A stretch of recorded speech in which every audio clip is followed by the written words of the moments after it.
Beer biceps या Ranveer लबादिया, India's biggest podcaster.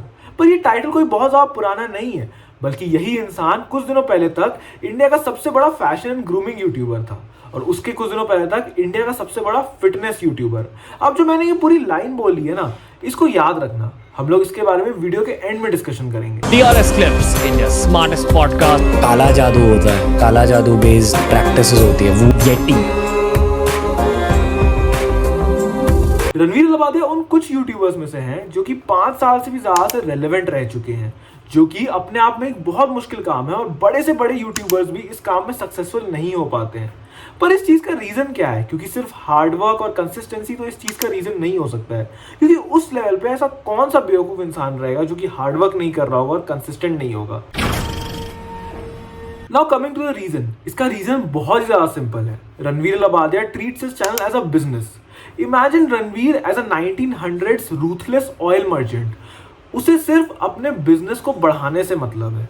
अब उसके लिए अगर इन्वायरमेंट डैमेज होता है तो होने दो, अगर लोगों को स्लेव्स की तरह ट्रीट करा के काम कराना पड़ेगा तो कराने दो, अगर 10 जगह रिश्वत देनी पड़ेगी तो दे दो। अब I know this is a bit of an exaggeration, actually not a bit of an exaggeration. भाई मैंने लिटरली बंदे को एक स्लेव ट्रेड करने वाला ऑयल मर्चेंट बना दिया। I think I will cut this part.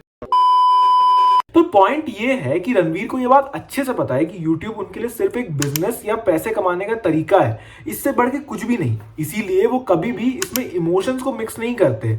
अगर व्यूज के लिए काला जादू, येटी और एलियंस पे वीडियोस बनाने पड़ेंगे तो बनाएंगे। अगर राइट लीनिंग लोगों को ला करके व्यूज आते हैं तो उनको बुलाया जाएगा। DRS Clips, India's smartest podcast। Meanwhile, Welcome to this horror special of DRS। काला जादू होता है, काला जादू बेस्ड प्रैक्टिसेस होती है, वो यहाँ भी किसी प्रेत पिशाच का रोल होता है, पर येटी येटी या येती येटी येटी येटी येटी येटी येटी।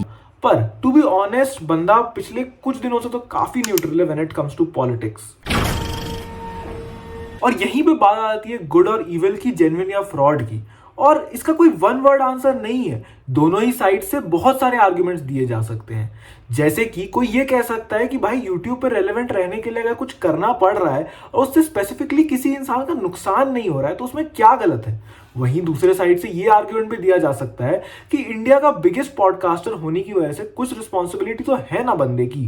पर ऐसे कई सारे पॉडकास्ट हैं बियर बाइसेप्स के जिसमें कि क्लियरली अंधविश्वास जैसी चीजों को प्रोपोगेट किया गया है। पर now coming to my opinion, याद है मैंने स्टार्टिंग में क्या कहा था? बियर बाइसेप्स या Ranveer लबादिया, India's biggest podcaster.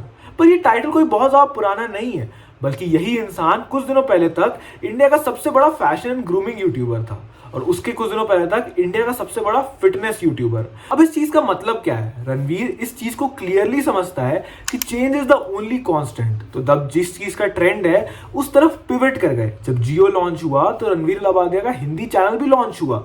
Now his businessman attitude combined with his intelligence has made him one of the most popular YouTubers in India. और यहाँ मैंने इंटेलिजेंस पे इसलिए एम्फसाइज किया है क्योंकि बहुत सारे लोग पिवट करते हैं पर वो सही डायरेक्शन में पिवट नहीं करते, जिसकी वजह से कि उनका चैनल डेड ही हो जाता है। वही Ranveer Allahbadia has always been right about his pivot decisions.